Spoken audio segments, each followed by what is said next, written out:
ಕರುನಾಡಿನಲ್ಲಿ BJP ಚುನಾವಣಾ ಚಾಣಕ್ಯ ಅಮಿತ್ ಶಾ ಇರುವಂತಹ ಹಿನ್ನೆಲೆಯಲ್ಲಿ ಅದರಲ್ಲೂ ಸುತ್ತೂರು ಜಾತ್ರಾ ಮಹೋತ್ಸವದಲ್ಲಿ ಅಮಿತ್ ಶಾ ಭಾಗಿಯಾಗ್ತಿರೋದ್ರಿಂದ ರಣತಂತ್ರ ಹೆಣೆಯಲಾಗುತ್ತೆ. ಅರಮನೆ ನಗರಿಯಲ್ಲಿ ಕೇಸರಿ ನಾಯಕನ ರಣತಂತ್ರ. ಲೋಕಸಭಾ ಚುನಾವಣೆ ಹಿನ್ನೆಲೆಯಲ್ಲಿ ಶಾ ರಣತಂತ್ರವನ್ನ ಹೆಣೆಯಲಿದ್ದು ಅದರಲ್ಲೂ ಸಿದ್ದರಾಮಯ್ಯ ತವರಲ್ಲಿ ಅಮಿತ್ ಶಾ ರಣಕಹಳೆ ಒಳಗಿಸ್ತಾರೆ. ಯಾಕಂದ್ರೆ ಹಳೆ ಮೈಸೂರು ಭಾಗನೇ ಟಾರ್ಗೆಟ್. ಅದೇ ಚಾಣಕ್ಯನ ರಣತಂತ್ರ. ಕೆಲವೇ ಕ್ಷಣಗಳಲ್ಲಿ ರಾಡಿಸನ್ ಹೋಟೆಲ್ನಿಂದ ನಿರ್ಗಮನವಾಗುತ್ತೆ. ಅಲ್ಲಿಂದ ನೇರವಾಗಿ ವರುಣ ಮೂಲಕ ಸುತ್ತೂರು ಜಾತ್ರಾ ಮಹೋತ್ಸವದಲ್ಲಿ ಭಾಗಿಯಾಗ್ತಾರೆ. ಅಲ್ಲೂ ಕೂಡ ಮೈತ್ರಿ ನಾಯಕರು ವೇದಿಕೆಯನ್ನು ಹಂಚಿಕೊಳ್ತಾರೆ. ಒಂದೇ ವೇದಿಕೆಯಲ್ಲಿ ಮೈತ್ರಿಯಾದ ಮೇಲೆ ನಾಯಕರು ಕಾಣಿಸ್ಕೊಳ್ತಾ ಇರುವಂಥದ್ದು. ಕುಮಾರಸ್ವಾಮಿ ಮತ್ತು ಅಮಿತ್ ಶಾ ನಂತರ ಲೋಕಸಭಾ ಚುನಾವಣೆಯ ಬಗ್ಗೆ ಯಾವ ರೀತಿಯಾದಂತಹ ಸಿದ್ಧತೆಯಾಗಬೇಕು, ಮೈತ್ರಿ ನಾಯಕರ ಮಾತುಕತೆ ಕೂಡ ಇರುತ್ತೆ. ಅದಾದ ಮೇಲೆ ಕೋರ್ ಕಮಿಟಿ ಸಭೆಯಲ್ಲಿ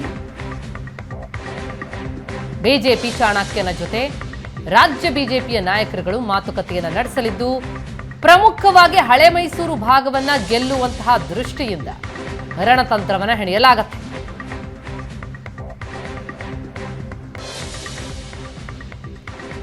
ದೃಶ್ಯಗಳನ್ನು ನೋಡ್ತಾ ಇದ್ದೀವಿ. ಸುತ್ತೂರು ಮಠಕ್ಕೆ ಭೇಟಿ ಕೊಟ್ಟಿರೋದನ್ನ ಸಿದ್ದರಾಮಯ್ಯ ತವರಲ್ಲಿ ಅಮಿತ್ ಶಾ ರಣಕಹಳೆಯನ್ನ ಮೊಳಗಿಸೋದಕ್ಕೆ ಆಗಮಿಸಿದ್ದು. ಇನ್ನೇನು ಸುತ್ತೂರು ಜಾತ್ರಾ ಮಹೋತ್ಸವಕ್ಕೆ ಭೇಟಿ ಕೊಡ್ತಾರೆ ಶಾ. ಅದಕ್ಕೂ ಮುನ್ನ ದೃಶ್ಯಗಳನ್ನ ನಾವೀಗ ನೋಡ್ತಾ ಇರುವಂತದ್ದು. ಬಸವರಾಜ ಬೊಮ್ಮಾಯಿ, ಆರ್ ಅಶೋಕ್ ಸುತ್ತೂರು ಶ್ರೀಗಳ ಜೊತೆ ಮಾತುಕತೆ ನಡೆಸ್ತಾ ಇರೋದನ್ನ. ಇದು ಜಾತ್ರಾ ಮಹೋತ್ಸವ ಇದೆ. ಅಲ್ಲಿ ಅಮಿತ್ ಶಾ, ಕುಮಾರಸ್ವಾಮಿ ಕಾರ್ಯಕ್ರಮದಲ್ಲಿರ್ತಾರೆ. ಜೊತೆಗೆ ಶಾ ರಾಜ್ಯ ಭೇಟಿಯ ಹಿನ್ನೆಲೆ ರಾಜ್ಯ ಬಿಜೆಪಿಯಲ್ಲೂ ಕೂಡ ಈ ಭೇಟಿ ಸಂಚಲನವನ್ನ ಮೂಡಿಸಿದ್ದು, ಹಳೆ ಮೈಸೂರು ಭಾಗವನ್ನ ಗೆಲ್ಲುವುದಕ್ಕೆ ಒಂದು ಕಡೆ ರಣತಂತ್ರ. ಸುತ್ತೂರು ಮಠದ ದೃಶ್ಯಗಳನ್ನ ನಾವು ನೋಡ್ತಾ ಇದ್ದೀವಿ. ಶಾ ಆಗಮನಕ್ಕೂ ಮುನ್ನ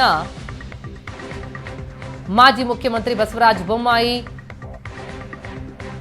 ಜೊತೆಗೆ ವಿಪಕ್ಷ ನಾಯಕ ಆರ್ ಅಶೋಕ್ ಸುತ್ತೂರು ಶ್ರೀಗಳನ್ನ ಭೇಟಿಯಾದಂತಹ ಸಂದರ್ಭ. ಜೊತೆಗೆ ಮತ್ತೊಂದೆಡೆ ವೇದಿಕೆ ಕೂಡ ಸಿದ್ಧ ಆಗಿದೆ.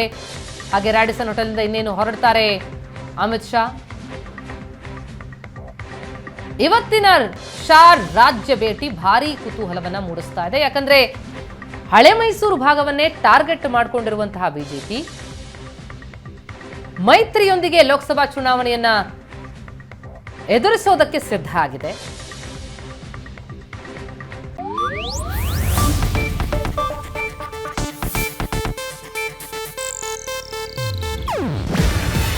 ಇದು ಏಷ್ಯಾನೆಟ್ ನ್ಯೂಸ್ ನೆಟ್ವರ್ಕ್ ಪ್ರಸ್ತುತಿ. ನೀವು ನೋಡ್ತಿದ್ದೀರಾ ಏಷ್ಯಾನೆಟ್ ಸುವರ್ಣ ನ್ಯೂಸ್.